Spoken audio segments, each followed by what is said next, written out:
All right, so we're back over here at one of our projects.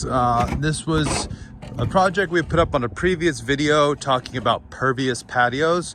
Now here we are just about complete, and so you can see the way this lined up. So the challenge of this patio was, how to get all the grout lines to line up in all sections of the pool.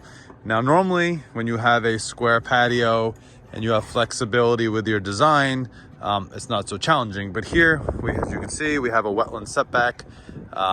We have extremely tight setbacks on the side property as well. So we have zero room for design and flexibility in our design. So the other issue is, because of that funky setback, the pool is on an angle. So that turns this whole entire patio into 3 or 4 different sections when you're trying to lay out stones and line up grout lines. So what we did here was we pretty much looked at this side of the pool or the patio as its own separate section, and then we got all the grout lines to line up, and then we're like, okay, how does that affect this area? Well, as you can see, it totally affects it. So what we did was we took the coping and we actually ran it continuously across from one end of the patio to the other. And that was like our transition in materials, or this is how we created our break.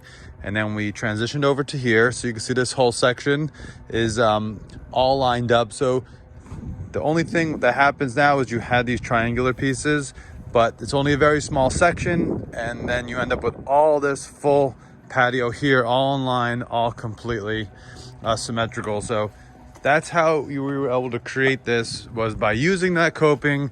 And I think the biggest sacrifice was these pieces here. So you can see on this side, same thing, small piece, but it's not so bad because these are quite large and looks pretty normal. So it even looks cool. Almost looks like it's a little bit decorative.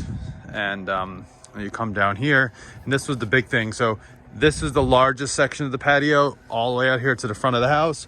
And we needed to make sure that all these lines came across and then caught this whole side of the pool as well. So you can see that worked out really well.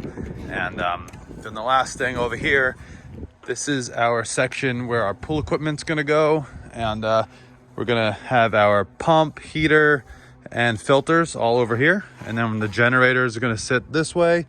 And there's gonna be some extra storage space around this section. And then the next step is going to be marble dusting the pool and doing the pool equipment. So stay tuned. That'll be another video we post up. Don't forget to hit that like and subscribe button for updates.